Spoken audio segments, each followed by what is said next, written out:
pasamos a las preguntas. Ya hay preguntas que fueron respondidas acá en preguntas y respuestas. Así que los que quieran ver las que ya respondieron, pueden ingresar ahí y verlas. Voy a leer las que todavía no fueron respondidas y bueno, cualquiera de los disertantes, Lorena, Abigail, Lola y Osvaldo, puede responderlas el que quiera.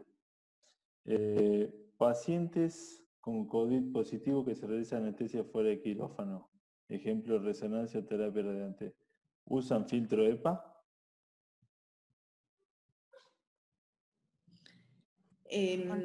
¿Contesto yo? Sí, Abigail, sí.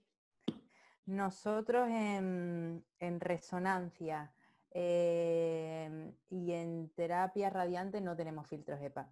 No hemos tenido ningún niño COVID positivo, lo que yo os he contado del COVID positivo era el protocolo, pero estaba preestablecido que si hubiera algún COVID positivo, el filtro tras el uso se cambiase y que ese día se limitara al máximo posible la utilización de la resonancia del lugar. En otras zonas que hacemos anestesia fuera de quirófano, como endoscopias, ahí sí que hay filtros EPA, pero específicamente en la resonancia no lo había, pero también tenemos solamente una resonancia, entonces si había que hacerlo, pues hay que hacerlo.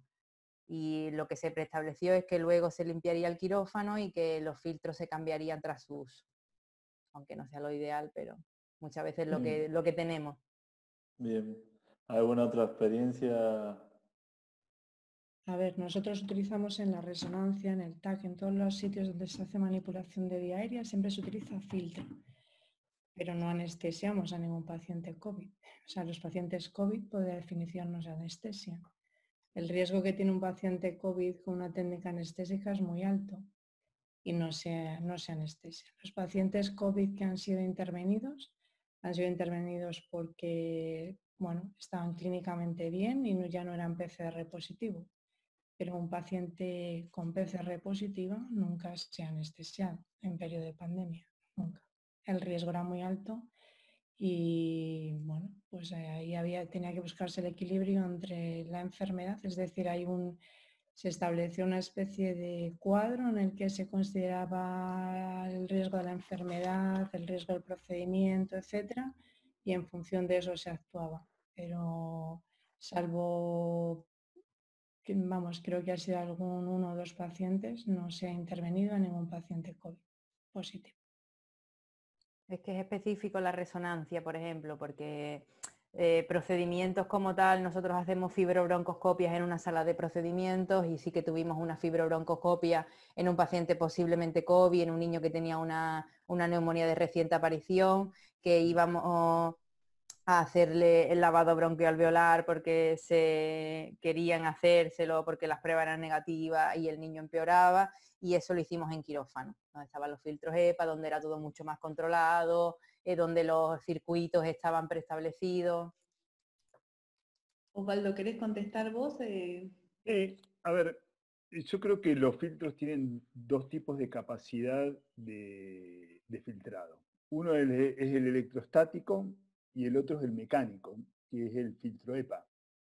Nosotros no tenemos filtros mecánicos porque realmente son muy caros.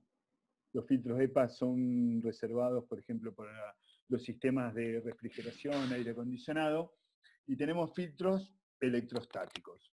Independientemente del filtro que tengamos, que podemos tener algunos mecánicos de vez en cuando o electrostáticos, todos los procedimientos de tomografía y de resonancia los hacemos con filtros, particularmente.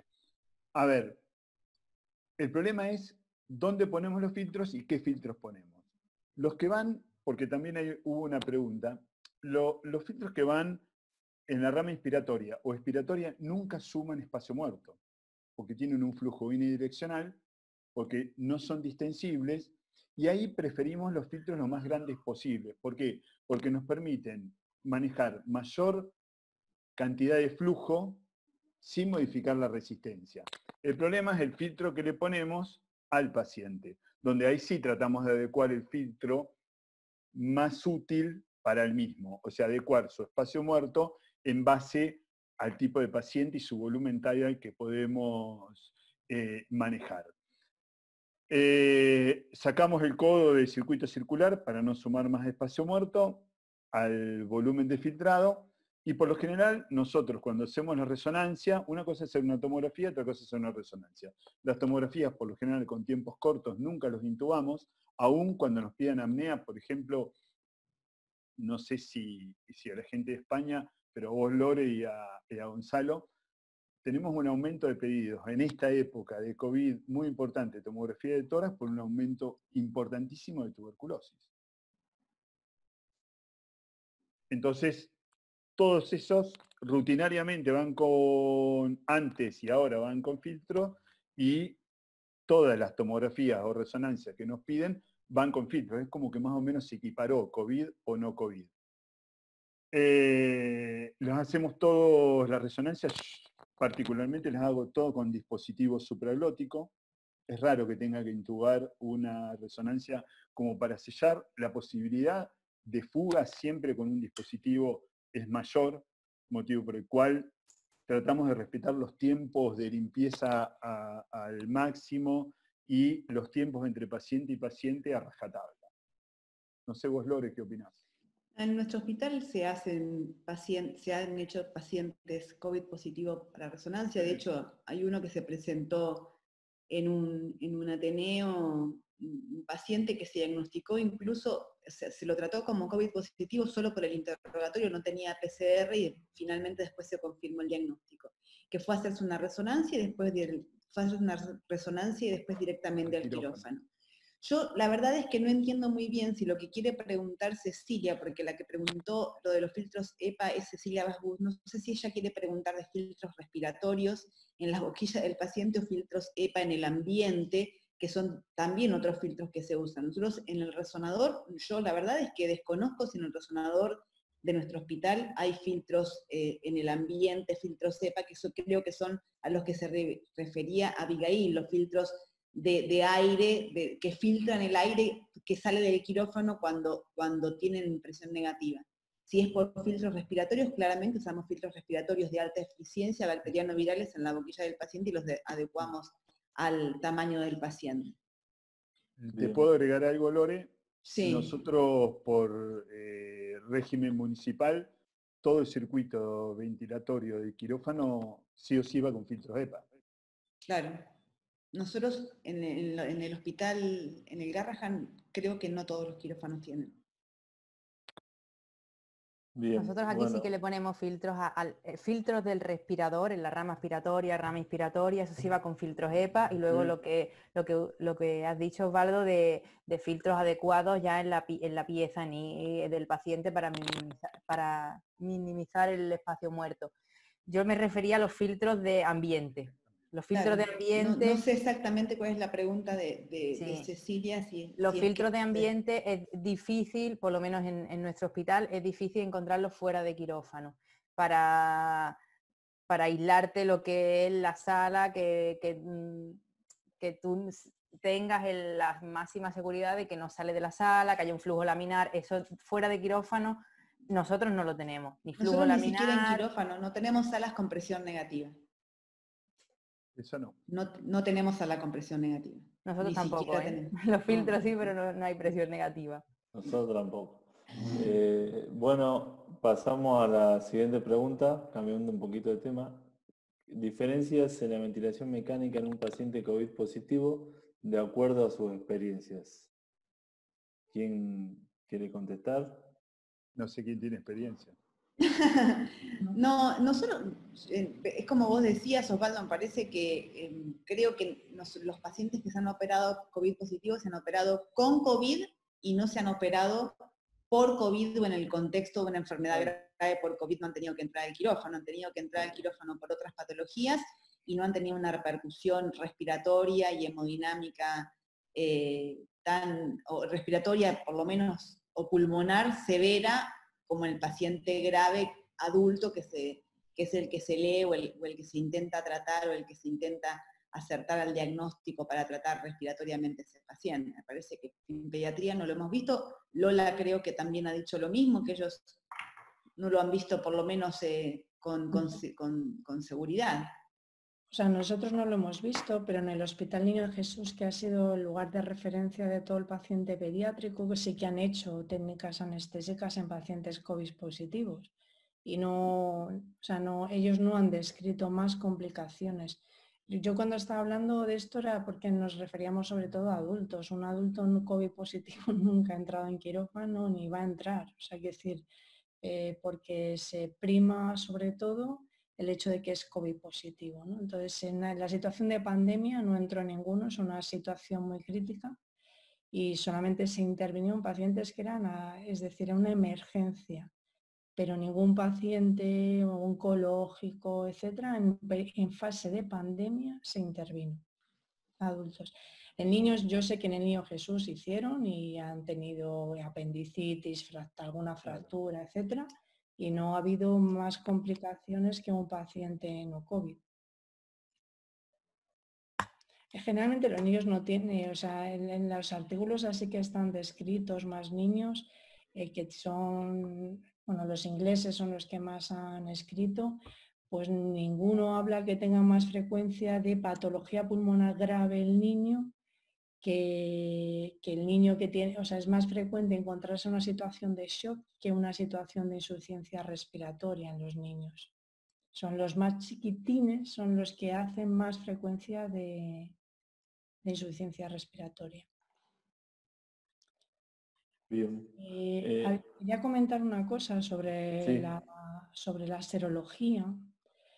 El problema de la serología es la técnica que se utiliza. Entonces, la técnica que se ha estado utilizando hasta ahora en la mayor parte de los sitios, lo que detectaba, lo que medía era los antígenos, hacía los anticuerpos sobre los antígenos de la nucleocápside del virus, no de la cápsula. Entonces, las serologías en un principio por eso salían muy positivas y la incidencia en la población, la prevalencia de la enfermedad en la población parecía muy alta, con lo cual todos decíamos vamos a hacer inmunidad de rebaño rápidamente porque parece que tenemos una prevalencia muy alta. Pero cuando se han empezado a hacer test serológicos que lo que miden es la cápsula, ¿vale?, del virus, lo que se ve es que no hay tanto paciente positivo, no hay tanto individuo positivo, con lo cual va a ser difícil hacer inmunidad de rebaño, que es lo que en lo que sé, algunos de los países han promovido, como que es decir, por ejemplo, Suecia, el Reino Unido, al principio lo que hicieron, ¿no?, es nos contagiamos y hacemos inmunidad de rebaño, nos protegemos. Pero lo que se ha visto es que no es así. Entonces, la serología, la técnica que se utilice es muy importante, va a ser muy importante en lo que veamos en el tiempo, ¿no? Porque probablemente la PCR es muy cara, las determinaciones de PCR, y en esta fase ahora estamos haciendo PCRs, pero dudo que podamos seguir haciendo PCRs durante mucho tiempo. Y yo creo que va a ser la serología combinada con la encuesta epidemiológica lo que nos va a guiar. Y fundamentalmente va a ser la encuesta epidemiológica, porque de verdad dudo, o sea, nosotros estamos haciendo PCR a todo el mundo, pero dudo que eso pueda ser mantenido en el tiempo, con lo cual nos tendremos que guiar por la clínica fundamentalmente. Entonces, que ahora estamos actuando de una manera, pero probablemente dentro de 2 o 3 meses tenga que cambiar nuestra forma de actuar. Nosotros hemos tenido muchos problemas para hacer PCR a todos los pacientes. Llevamos desde marzo que se declara el estado de alarma en España hasta hoy un mes que todos los pacientes que se anestesian llevan PCR, solo un mes. Los otros eran pacientes muy, muy sospechosos, los que se le hacían PCR, casi en lucha el servicio de anestesia, que al final parece que somos los que queremos las PCR porque somos los que intubamos y los demás no se van a contagiar. Casi en lucha con el servicio de infecciosas, con los cirujanos, con todo. Lo que nos ha servido muy bien también son las encuestas. El ver qué contacto había tenido, dónde había estado el niño, sobre todo los niños que vas un poco a ciegas. Y ante eso, ante la duda siempre hemos extremado las precauciones, pero la encuesta, al final nos hemos guiado por la entrevista clínica. Y ante cualquier duda, esperar. Si el niño no era urgente, era un procedimiento que es que se ha hecho muy poco, se habrá hecho un 10-15% de la cirugía programada o de los procedimientos programados. Ante cualquier mínima duda, esperar, y si no se podía esperar, se mandaba infeccioso para que lo estudiáramos. Pero hemos tenido muchas trabas para hacer PCR, y ahora ya están en fase de desescalada de PCR, así que yo creo que al final lo que nos va a quedar es la entrevista clínica. En los niños es un poco más complicado, pero parece que se va orientando a tienen los síntomas gastrointestinales, todos los niños tienen, y parece que ya con la experiencia vamos un poco orientando. Bien, esa respuesta viene relacionada también a esta pregunta que dice, ¿qué opciones tenemos en el prequirúrgico si no contamos con el testeo?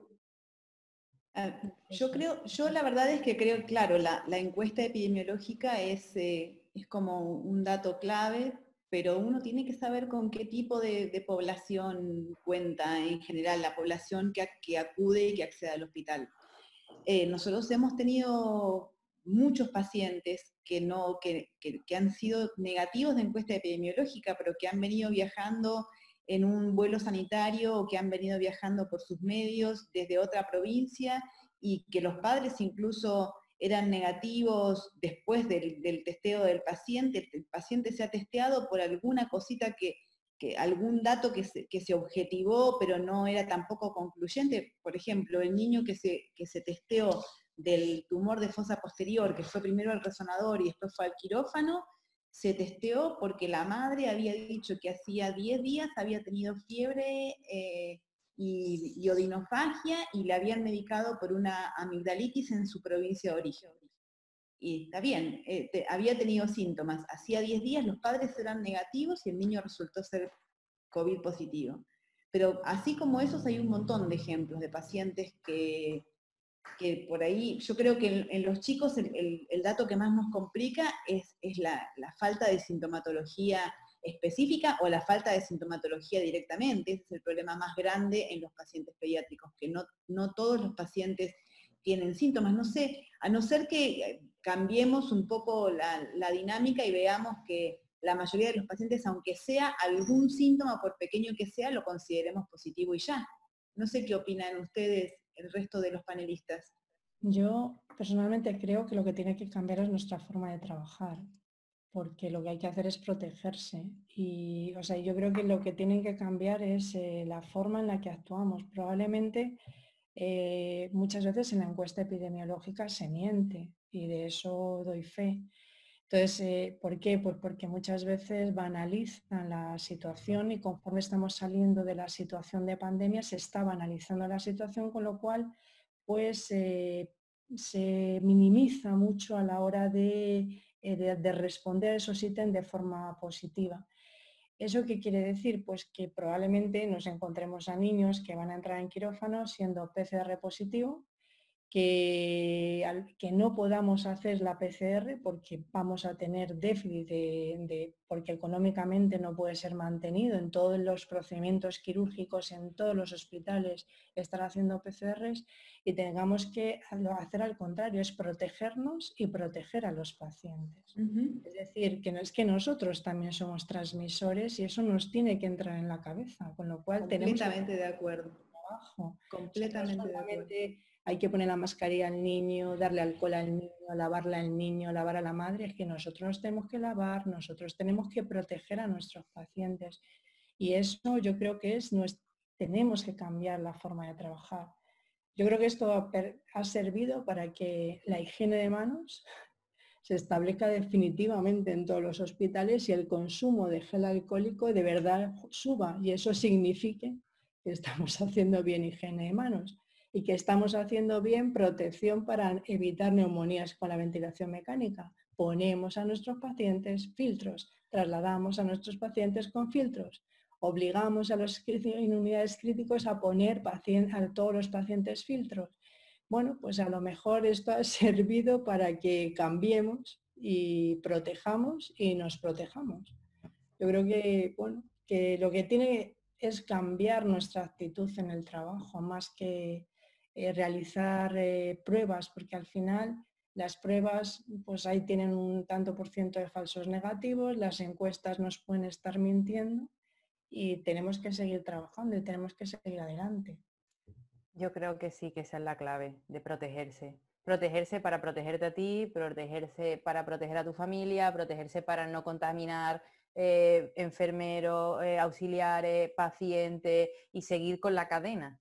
Creo que esa es la clave. Y creo que tampoco hay que, desde nuestra experiencia de pocos recursos, porque los recursos estaban donde estaba Lola, porque era donde hacía falta, nosotros no hemos tenido contagios entre compañeros sanitarios, niños que hemos anestesiado y llevábamos bata quirúrgica, 2 pares de guantes, mascarilla FP2 o N95, gafas protectoras o pantalla y lavado extremo de mano. Con eso hemos salido del paso sin tener mayor tasa de infección. Porque al final, y las medidas extremas que no sé si se quedarán, porque no sé cómo lo haréis allí o cómo lo hace Lola, pero nosotros era llegar a casa y quitarte zapatos, quitarte ropa, lavarte entero, no tocar nada, lavar pomos, limpiar las puertas, todo lo que tocaba, extremar la limpieza. Y creo que también ahí está la clave, porque tú puedes en un momento de pandemia modificar tu técnica anestésica, pero conforme el pico de la curva y el pico de la pandemia vaya bajando, tienes que hacer lo que de verdad está indicado. No puedes hacer una inducción de secuencia rápida a todos los pacientes, o por lo menos desde mi punto de vista, no puedes intubar a todos los pacientes. Tienes que hacer lo que mejor sea para el paciente con el menor riesgo para ti, y al final el menor riesgo para ti es protegerte. Sí, Así es. déjame agregar algo. Vos es que cuando empezamos con toda esta pandemia, juntamos como los 5 anestesiólogos por ahí más expertos del servicio para adecuar los protocolos del medio a nuestra realidad hospitalaria. Con eso se llegó a la conclusión de, independientemente que el paciente sea positivo o negativo, nosotros nos equipábamos a full siempre. Eso nos permitió 2 cosas, siempre. Nos permitió 2 cosas. Primero, entrenarnos con todos los pacientes para equiparnos y para desequiparnos. Entonces, los pacientes negativos, sabíamos que puede ser negativo, interrogatorio negativo y todo lo demás, pero iba con máscara protectora, N95, barbijo, hidrorrepelente, doble par de guantes, doble par de botas. Lo único que realmente modificamos ante los pacientes COVID positivos, más allá del circuito que seguían, eran que los pacientes COVID positivos nos poníamos, aparte de todo este equipamiento, el mameluco que teníamos tipo nave espacial, que a ese sí le sumábamos en los casos positivos o altamente sospechosos. Pero siempre nos protegíamos independientemente de donde estemos, en imágenes, en quirófano, sean positivos o negativos, siempre máximo nivel de protección. No tenemos un staff muy grande, seremos 30, no estamos para bajar anestesiólogos por el contagio, y decidimos eso y realmente hasta el momento nos está dando muy buen resultado. No es un gasto superior, creo que no enfermarnos es el gasto justo, no es desperdiciar recursos, sino entrenarnos en cómo vestirnos y cómo desvestirnos. Entonces, Osvaldo, si otra de las preguntas dice, si hay 40% de asintomáticos y que transmiten el virus y circulación comunitaria, ¿se recomienda suspender cirugías programadas y solo hacer urgencias? Sobre todo si no tenemos test previo. Uf, a ver, difícil. Si la pregunta va para mí o para cualquiera. Cualquiera. A ver, yo te digo nuestra realidad, que es pelearse mucho con los jefes de departamentos quirúrgicos. Hoy en día, el máximo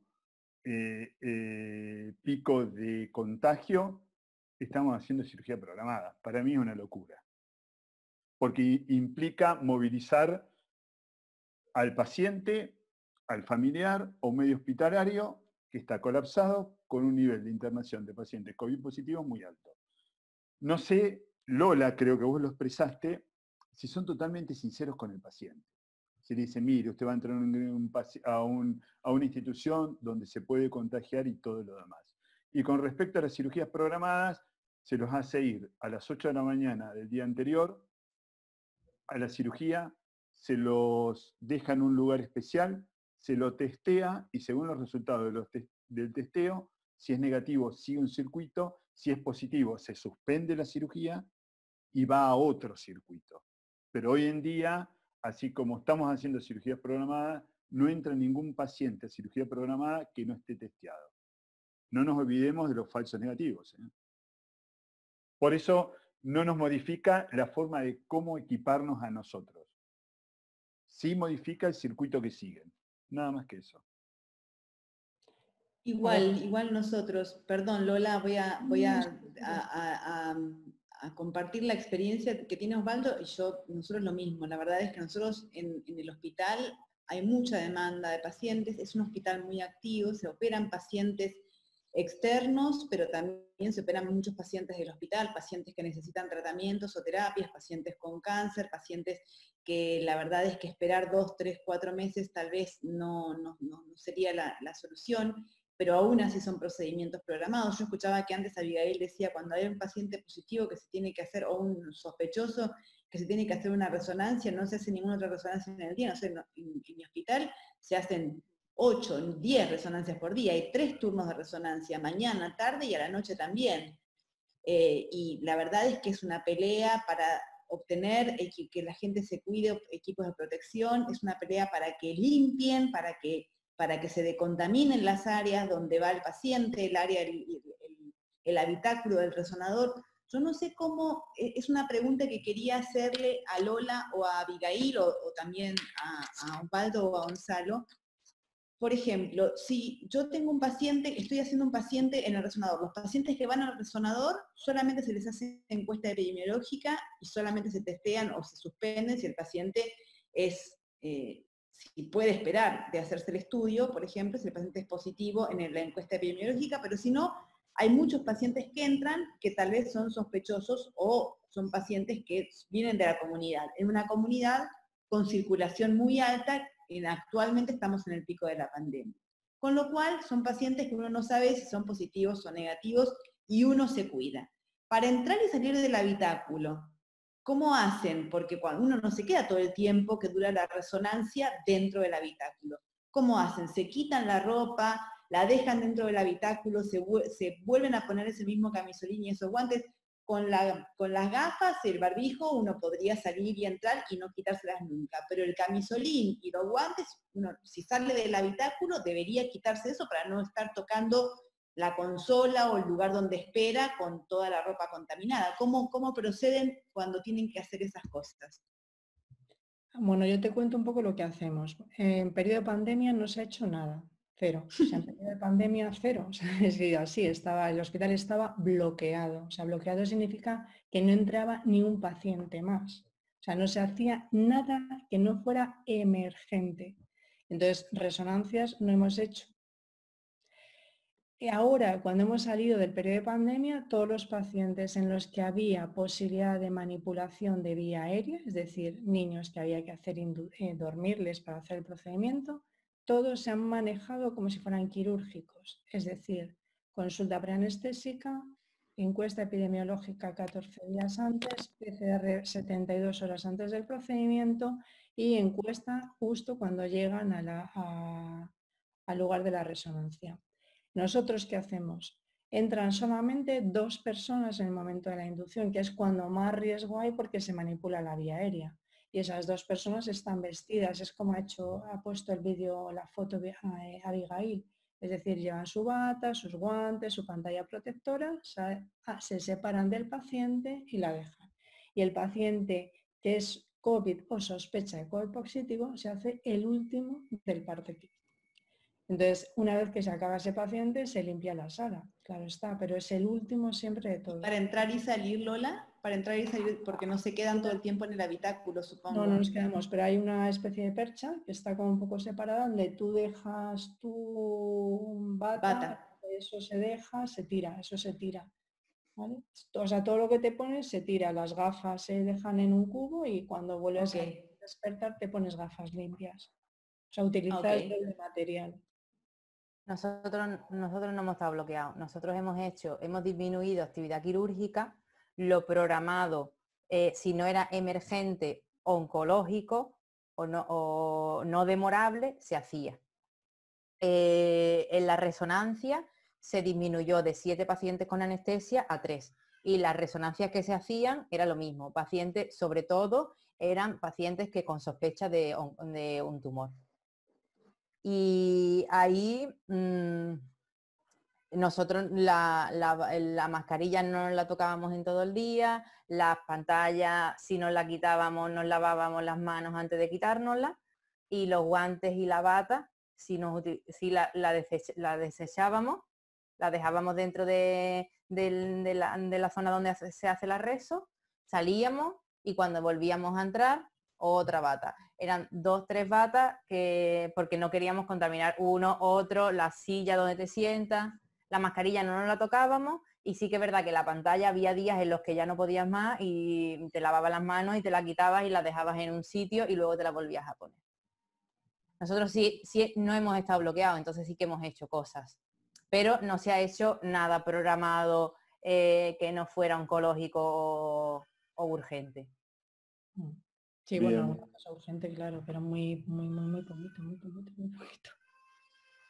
Bien, vamos a hacer las últimas 2 preguntas.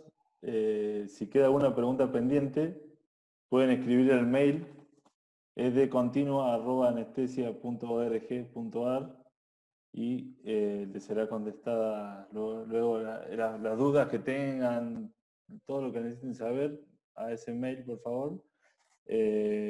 Ahora tenemos una pregunta para Osvaldo. Dice, ¿qué opina de manejar la relación IE, ejemplo 1,3 a 1,4 para evitar autopip en pacientes que necesitamos lavar dióxido de carbono, como por ejemplo una láparo en un paciente con peritonitis y con acidosis metabólica?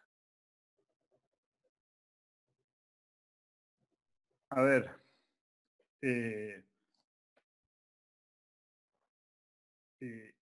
¿cómo la puedo contestar? Vamos a empezar. Creo que cuando uno respira, lo que vence fundamentalmente es compliance, inspira, ¿no? Vence compliance y un poco de resistencia. Yo no sé cuál es, porque seguramente yo no tengo ni un tiempo inspiratorio ni un tiempo expiratorio igual en cada una de las respiraciones.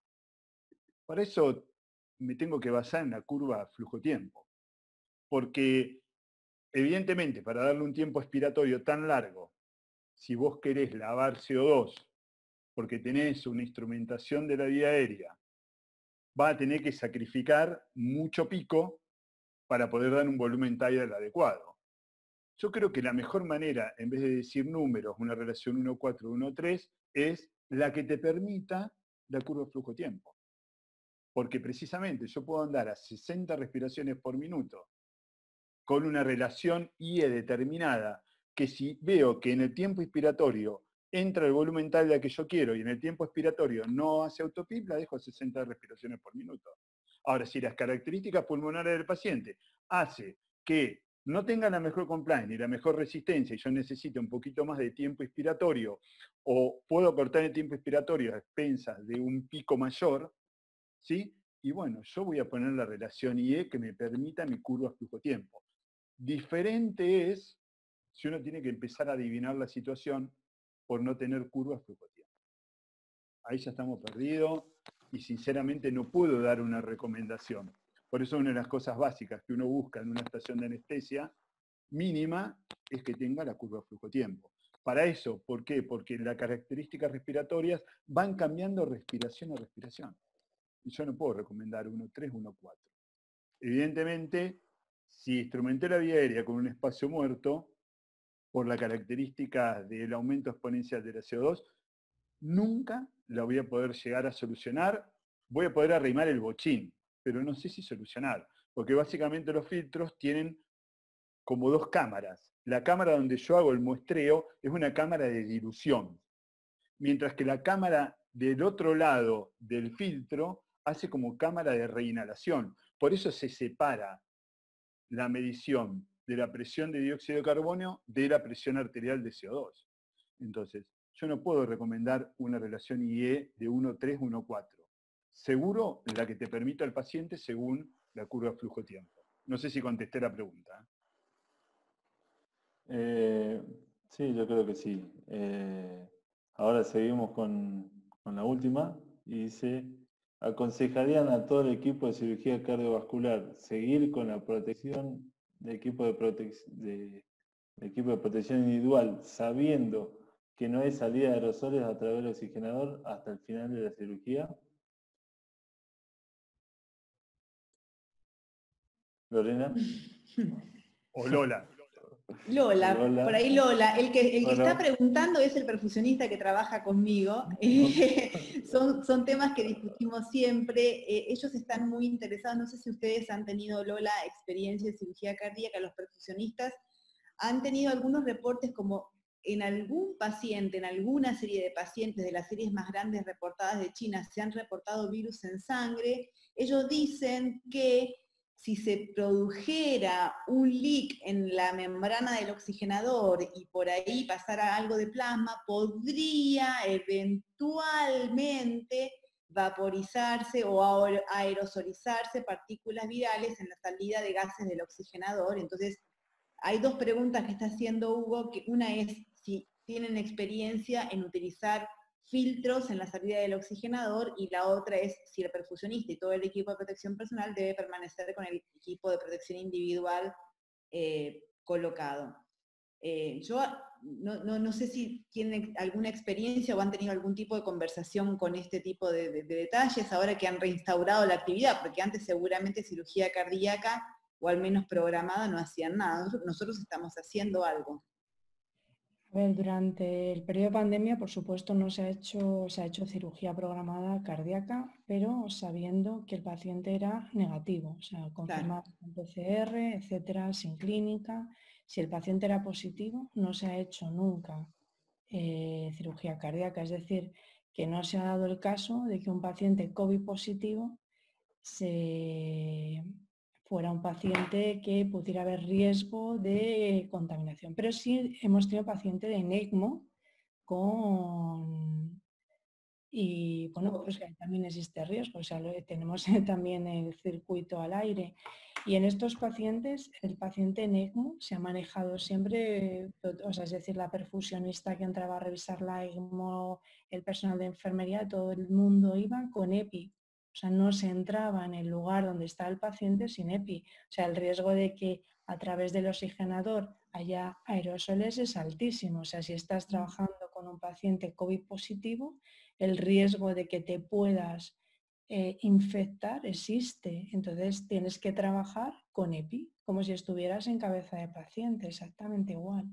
Claro, aquí en muchos lugares estamos haciendo algunos pacientes que no pueden esperar y hemos operado neonatos yo creo que el problema más grande se suscita cuando, por ejemplo, el otro día operamos un neonato, pero de 14 o 15 días o 20 días, es un paciente que ya permaneció un tiempo considerable en una institución cerrada, internado, atendido por personal que básicamente en Argentina tiene politrabajo, con lo cual va de un lugar a otro atendiendo pacientes y que puede estar infectado sin saberlo, atendiendo a un niño que no tiene PCR, porque no todos los lugares lo hacemos, cuya encuesta epidemiológica, un neonato recién nacido, ventilado, esperando cirugía de tronco, que es negativa, no tenemos forma de saber que si ese paciente, o sea, no tiene ningún otro síntoma, pero la verdad es que la encuesta epidemiológica tiene contacto con personal que puede estar infectado, sí.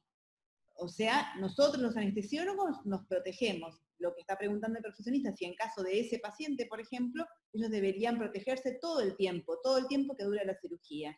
Claro. Yo la verdad es que mi recomendación es que N95 y gafas debieran usar siempre. Claro, sí, por supuesto. O sea, es decir, nosotros hemos hecho neonatos de cirugía cardíaca porque somos centro de referencia en España, o sea que es que había que hacerlos en periodo de pandemia y se han hecho pacientes de cirugía y nos hemos protegido todos perfusionista incluida. Si el riesgo de aerosoles en el quirófano es para todos, no solamente para el anestesista. El cirujano al entrar al quirófano también, y luego salía a lavarse y entraba. En el momento del acto quirúrgico sí que él va sin gafas porque está completamente separado del paciente. Claro. Pero muchos de ellos ya utilizan gafas con las lupas, con lo cual ya se protegen, ¿no?, con ese tipo de gafas. Pero si se utiliza, o sea, nosotros utilizamos para todos los pacientes positivos, negativos, siempre llevamos mascarilla FP2 y la quirúrgica.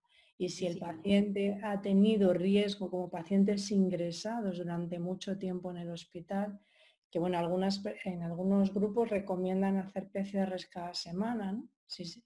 Nosotros solamente hacemos las PCRs en el paciente en el que va a manipularse la vía aérea y se entra repetidamente a quirófano, pero si el paciente está ingresado y no se le hace ningún procedimiento, no hacemos PCRs de repetición. Entonces, en ese neonato probablemente no se haría, ¿no?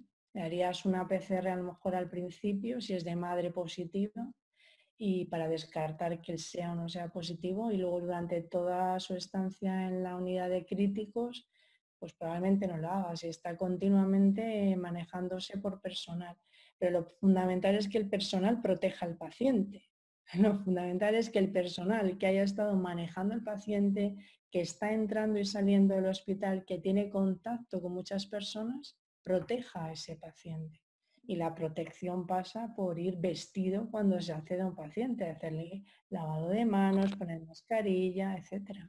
Tenemos muchas dificultades aquí, Lola, con el resto de profesionales. Ahora, cuando Abigail decía, parecía que los anestesiólogos somos los que tiramos del carro, los que empujamos del carro, en nuestro caso ha sido muy parecido. Los anestesiólogos hemos sido punta de lanza en cuanto a exigir elementos de protección y en cuanto a protegernos con todos los pacientes, y en principio nos decían ustedes porque son muy exagerados, y estamos trabajando de a dos desde que se declaró la circulación comunitaria, y estamos vestidos desde que se declaró la circulación comunitaria en nuestra zona, ¿no? O sea, estoy hablando de un área con amplia circulación comunitaria, con lo cual cualquier paciente o cualquier otra persona que se contacta contigo en el hospital puede estar contagiado, aún sin saberlo.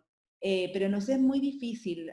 Ahora mismo hay un caso en el hospital mío en donde hubo un paciente de 4 meses que ingresó chocado o ingresó mal, creo, ventilado al área de hemodinamia para hacerse una dilatación aórtica por una estenosis aórtica valvular, y el paciente se hizo el procedimiento en hemodinamia, volvió al área de recuperación cardiovascular, que es un área de cuidados críticos cardiovasculares, y volvió ventilado, se extubó, estuvo con BNI, y después de 4 o 5 días de estar con BNI extubado, vino un resultado positivo en el paciente, y todo el mundo ha quedado aislado en esa unidad de cuidado intensivo porque solo usan tal vez barbijo quirúrgico y apenas y guantes en el contacto con el paciente. No se cuidan de otra forma, no entienden, ni los terapistas ni los neonatólogos entienden concretamente cómo es que uno tiene que cuidarse con todos los pacientes que están en el hospital. Es una situación muy complicada para nosotros realmente. A nosotros sí que hemos hecho neonatos en cardíaca de patología urgente, de ventrículo único, de ventrículo de doble salida, derecho de doble salida, y ningún neonato, porque el servicio de neonatología se negó a hacer PCR a los neonatos, solamente si la madre era positiva. Pero ellos decían que había estudios que podía dañar la lámina cribosa, y ningún neonato ha llevado PCR. Pero sí que nuestros perfusionistas son muy anestesiólogos, y ellos siempre van vestidos con EPI en todo momento, y le ponen filtro a la salida del oxigenador. Sí. Bien, bueno, esa fue la última pregunta. Damos por finalizada esta actividad. Ya saben, como les dije anteriormente, si queda alguna pregunta pendiente, escriban al mail de edcontinua@anestesia.org.ar y ahí serán contestadas. Creo que, o espero que hayamos superado sus expectativas. Quisiera agradecer a los disertantes que nos acompañaron de España, de Buenos Aires, y poder transmitir a nuestros colegas argentinos y de Latinoamérica que nos están viendo sus experiencias y el invaluable labor en la anestesiología pediátrica que realizan día a día.